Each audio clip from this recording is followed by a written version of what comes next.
मनीष कश्यप के लिए मोदी ने उठाया बड़ा कदम, क्या तेजस्वी को होने वाली है जेल। दिल्ली से बिहार पहुंचे मनोज तिवारी, 45 मिनट रुके मनीष के घर, मां से किए 5 बड़े वादे।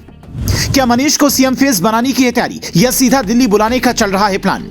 मनीष कश्यप के मामले में पहली बार पीएम मोदी ने बड़ा कदम उठाया और उसके पीछे की वजह 48 घंटे पहले मनीष का दिया एक बयान बताया जा रहा है, जिसमें मनीष ने कहा कि मैं 1 करोड़ कर्जे में हूं, भाई की नौकरी छूट गई, मेरे साथ ये नहीं हुआ। ये बयान जैसे ही पीएम मोदी ने सुना, तुरंत मनोज तिवारी को फोन मिलाया और कहा कि आप बिहार जाइए, मनीष से मुलाकात कीजिए। और इस बात का खुलासा खुद मनोज तिवारी ने ही किया है।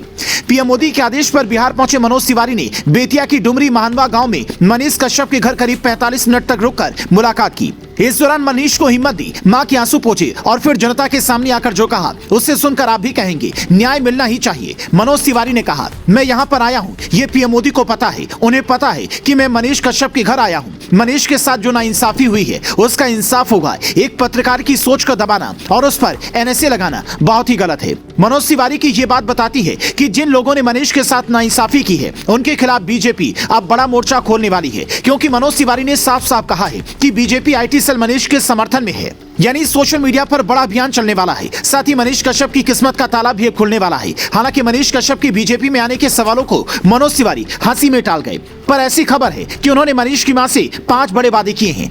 पहला, मनीष को इंसाफ मिलेगा, जिन्होंने उनके साथ गलत किया है उनके खिलाफ मोर्चा खोलेंगे। दूसरा, आपकी बेटी को 1 साल के भीतर सियासत में लाएंगे ताकि उसकी आवाज और बुलंद हो। तीसरा, केस मुकदमा की चिंता आप लोग छोड़ दीजिए, हमारी पार्टी हर तरह से आपके साथ है। चौथा, अगर आर्थिक मदद की भी जरूरत होगी तो हम तैयार हैं, आपका बेटा निडर होकर काम करे। पांचवा, दिल्ली या बिहार जहां भी मनीष की जरूरत पार्टी को लगेगी वहां हम इसे तवज्जो देंगे। यानी मनीष की कहानी अब बिहार टू दिल्ली भी आ सकती है। फिलहाल की चर्चा यही है कि या तो मनीष को आने वाले चुनाव में सीएम फेस बनाया जा सकता है या फिर सांसदी का टिकट मिल सकता है, क्योंकि जेल में जब मनोज तिवारी ने मनीष कश्यप से मुलाकात की थी तो उसके कुछ महीने बाद एनएसए हटा और फिर जमानत मिली, जिसके बाद अब कयास लग रहे हैं कि मनीष से अगर मनोज ने मुलाकात की है तो आने वाले कुछ महीने में कुछ बड़ा हो सकता है। आने वाले दिनों में लोकसभा का चुनाव भी है। ऐसे में बीजेपी को तेजस्वी की पार्टी के खिलाफ एक ऐसा चेहरा मिल जाएगा जिसके साथ ज्यादती हुई है, तो फिर जनता की सिंपैथी से जीत हासिल की जा सकती है। हालांकि अभी इस बात में वक्त है कि आगे क्या होता है, पर मनोज तिवारी ने जिस तरह मनीष के घर जाकर मुलाकात की है उससे एक बात तो साफ है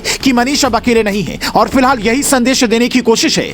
हैरानी की बात यह है कि मनोज तिवारी को मनीष के घर पर जनसभा भी करनी थी, लेकिन भोजपुरी सुपरस्टार को देखने के लिए इतनी भीड़ उमड़ गई कि प्रशासन ने अनुमति ही नहीं दी। आप इस मुलाकात को कैसे देखते हैं और मनीष को अगर टिकट मिला तो कहां से चुनाव लड़ना चाहिए, अपने घर के पास की लोकसभा सीट या फिर तेजस्वी की पार्टी के सबसे मजबूत कैंडिडेट जहां से उतारे जाएं वहां से लड़ना चाहिए, ताकि आरजेडी को यह पता चल सके कि लोकतंत्र में एक पत्रकार की आवाज दबाने का क्या मतलब होता है।